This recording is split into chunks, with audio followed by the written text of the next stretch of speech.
Praise the Lord.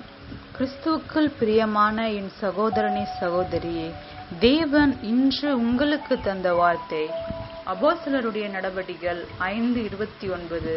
மனுஷனுக்கு கீழ்ப்படிவதை பார்க்கிலும் தேவனுக்கு கீழ்ப்படுகிறதே அவசியமாயிருக்கிறது. ஹல்லேலூயா.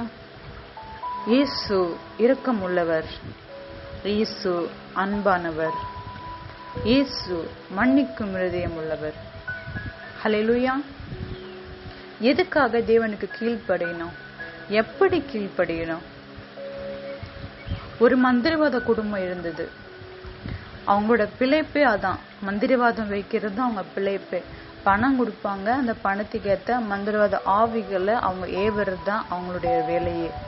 அவங்க வீட்டில் அந்த மந்திரவாதியோட பொண்ணு ஸ்கூல்ல இயேசுவை பத்தி சொல்லவே இயேசுவை அந்த பிள்ளை ஏற்றுக்கொண்டாள்.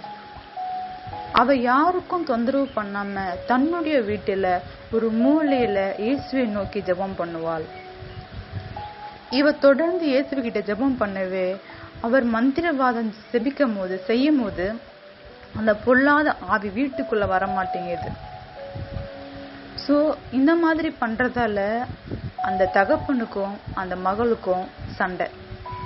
நீ மந்திரவாதம் பண்ணக்கூடாதுன்னு மகள் சொல்லவும், மந்திரவாதம் நம்மளுடைய பிழைப்பு, நீ ஜபிக்கிறதால மந்திரவாதம் எனக்கு தடைப்படுதுன்னு சொல்லி இருவருக்குள்ள சண்டையானதால மகள் ரொம்ப வேதனையோட இருக்கும் போது தகப்பன் சொன்னாரு, நீ இந்த வீட்டை விட்டு போயிடு. ஹல்லேலூயா. அவ வேதனையோட சொந்தக்காரங்க வீட்டுல தங்கி சந்தோஷமா தேவனை தொழுது கொண்டுட்டு இருந்தா. தகப்பனுக்கு மனசுக்குள்ள ஒரு பெரிய கோபம். என்னோட வார்த்தைக்கு கீழ்ப்படியாம இயேசுதான் முக்கியம், இவ போயிட்டாளே, இவளுக்கு விரோதம் மந்திரம் பண்ணி என் மகளை மறுபடியும் என் வீட்டுக்கு நான் கொண்டு வரேன்னு சொல்லி மகளுக்கு விரோதமா மந்திரவாதம் பண்ணாரு. அவ மகளுக்கு விரோதமா அவர் மந்திரவாதம் பண்ணும் போது அந்த மந்திரவாத புகையில பிரகாசமான ஒருத்தர் வந்து நின்னாராம். மந்திரவாதிக்கு ஒண்ணுமே புரியல.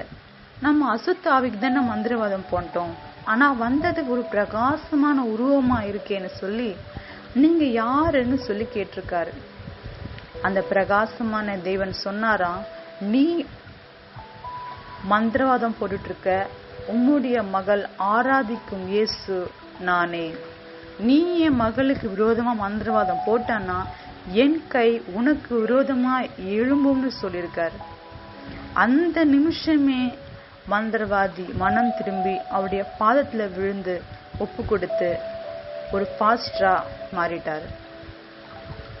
அந்த நாள் அந்த மக கர்த்தருக்கு கீழ்ப்படிந்தாள். கர்த்தருக்கு கீழ்ப்படிகிறதுனா கர்த்தருடைய வார்த்தையை கேட்டு அவருடைய சித்தத்தை நிறைவேற்றுறது. பொய் சொல்லாதன்னு வேதம் சொல்லுது. நாம யாராவது பொய் சொல்லாம இருக்கிறோமா? சின்ன சின்ன விஷயத்துக்கு பொய் சொல்றோம். குடிக்க கூடாதுன்னு வேதத்துல இருக்கு. நம்ம நிறைய பேர் குடிக்கிறாங்க. இப்போ எல்லாமே ஒரு கேஷுவல், அது ஒரு ஸ்டைல். பெண்கள் கூட குடிக்கிறாங்க இப்போ, அது ஒரு கேஷுவல் அப்படின்ற அளவுக்கு ஒரு ஆயிடுச்சு.